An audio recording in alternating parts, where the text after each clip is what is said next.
High নমস্কার বন্ধুরা, পরমেশ্বর মিনিস্ট্রিজ ইউটিউব চ্যানেলে সবাইকে স্বাগত। আজকে ভিডিও থাম্বনেল দেখে আপনি নিশ্চয়ই বুঝতে পেরেছেন ভিডিওটি কোন টপিকের। কারণ কি আজকে পরমেশ্বর বিদ্যা শেখাবে যে অসুচি আত্মারা যখন মানব শরীর থেকে বেরিয়ে যায়, অর্থাৎ দুষ্ট আত্মা, তারা কেমন করে মানুষের জীবনে পুনরায় রিটার্ন আসে আর মানুষের জীবনকে কি করে বিশৃঙ্খল করে এবং আগের থেকে পরের অবস্থাকে আরো খারাপ করে দেয়। অর্থাৎ আপনি বিশ্বাসী হয়েছেন, পরমেশ্বরকে জানেন, কিন্তু ঈশ্বরের পথে সঠিকভাবে না চলার জন্য আপনার জীবনের উপরও শয়তানের অ্যাটাক আসতে পারে। শয়তান প্রতিনিয়ত মানুষের জীবনের উপর অ্যাটাক করে, যেটা বিশ্বাসী মানুষদেরকে সে বেশি করে টার্গেট করে। কেন? কারণ বিশ্বাসী ব্যক্তিরা তার সব থেকে বড় বড় চাতুরিকে তারা ধরে ফেলে। তার জন্য পরমেশ্বরের সন্তানদের প্রতি শয়তান আরো বেশি বেশি করে টার্গেট করে জগতের মানুষ থেকে।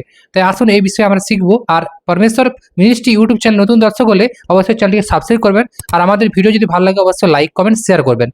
ঠিক আছে? কারণ পরমেশ্বর বিদ্যা তার বাক্যের দ্বারা প্রতিনিয়ত আমাদেরকে শেখায়। বাইবেলে পবিত্র শাস্ত্রে যেখান থেকে পরমেশ্বর আপনাদেরকে শেখাবে, অর্থাৎ 12:43 পদে পরমেশ্বর কি বলেছে দেখুন।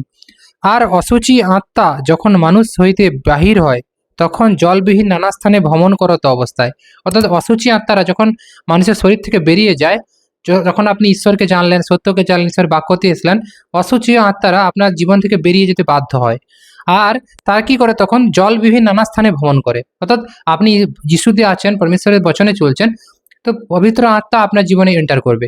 কারণ পরমেশ্বরের ব্যবস্থা হচ্ছে পবিত্র, আর সেখানে পবিত্র আত্মা ব্যতীত আপনার কি বিশ্বাসী হওয়াটাই কঠিন। পবিত্র আত্মা যদি আপনার জীবন না থাকে, পবিত্র আত্মার সামর্থ্য পাওয়ার অধিকার আপনার জীবনে যদি না এন্টার হয়, তাহলে আপনি কখনো ঈশ্বরের রাজ্যে সঠিকভাবে চলতে পারবেন না।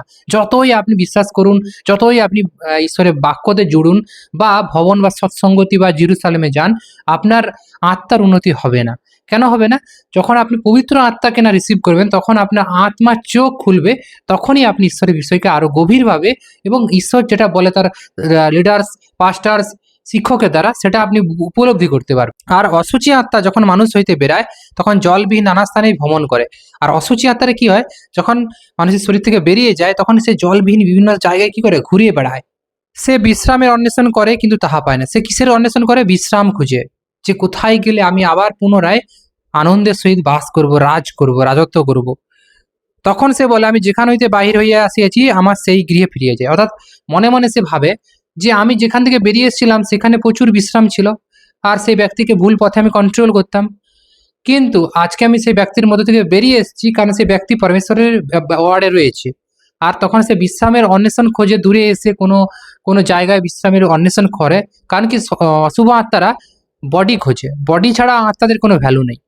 আত্মারা তখনই কাজ করতে পারে যখন বডির মধ্যে আসে, তখনই সে তার মধ্যে থেকে সিমটম গুলো দেখায়, বিভিন্ন চাতুরি, ছল, সবই আত্মাদের কাজ। আত্মা বডিতে এন্টার না করলে আত্মারা তাদের কাজকে প্রকট করতে পারে না। তার আগে আত্মারা বিভিন্ন জায়গায় ঘুরে বেড়ায়। এটা হচ্ছে অশুভ পাপাত্মার কথা বলা হয়েছে। তখন সে মনে মনে ভাবে, যেই গৃহ থেকে, যেই ঘর থেকে, যেখান থেকে আমাকে বের করে দেওয়া হয়েছিল, যে মানুষটার মধ্যে থেকে, আমি সেই মানুষটার মধ্যে আবার পুনরায় আসবো। সে সুযোগ খোঁজে এবং বিশ্রামের জন্য জায়গা না পেয়ে সে সেটাই ভাবে। কারণ কি সচরাচর যাত্রার মধ্যে সে প্রবেশ করে না, সে প্রবেশ করতেও পারবে না, পবিত্র ব্যক্তির মধ্যে প্রবেশ করতে পারে না সহজে। ঠিক আছে? ঘোরাফেরা করে আশেপাশে, কিন্তু সুযোগ খোঁজে। আর যখনই আপনার মধ্যে কমতি থাকে, কমজোরি থাকে, বিশ্বাসে আপনি দুর্বল, ঈশ্বরের বচন আপনার মধ্যে নেই, ঈশ্বরের সঙ্গে জুড়ছেন না, তখন সে একটা সুযোগ করে আর অ্যাটাক করার চেষ্টা করে। এটা পবিত্র আত্মার দ্বারা না চললে আপনি বুঝতেই পারবেন না। আমার সেই গৃহে ফিরিয়ে যায়, পরে সে আসিয়া তাহা শূন্য মার্জিত শোভিত দেখে। অর্থাৎ সে কি করে? দূর থেকে ভাবে, চিন্তা করে, তারপরে যখন সে চলে আসে পুনরায়, সে আবার যে ব্যক্তিটার মধ্যে সে ছিল আগে, যখন সেই ব্যক্তির মধ্যে আবার সেই পুরানো স্বভাব চলে আসে বা পুরাতন ব্যবস্থা রাজ করে, তখন সেই ব্যক্তির মধ্যে আবার পুনরায় এন্টার করে। আর তখন সেই ব্যক্তির মধ্যে কি কমজোরি থাকে, পবিত্র আত্মার পাওয়ার নেই, বা বিশ্বাসে সে দুর্বল, আত্মিকভাবে কমজোর, তখন ওই দুষ্ট আত্মাগুলো আবার এন্টার করে।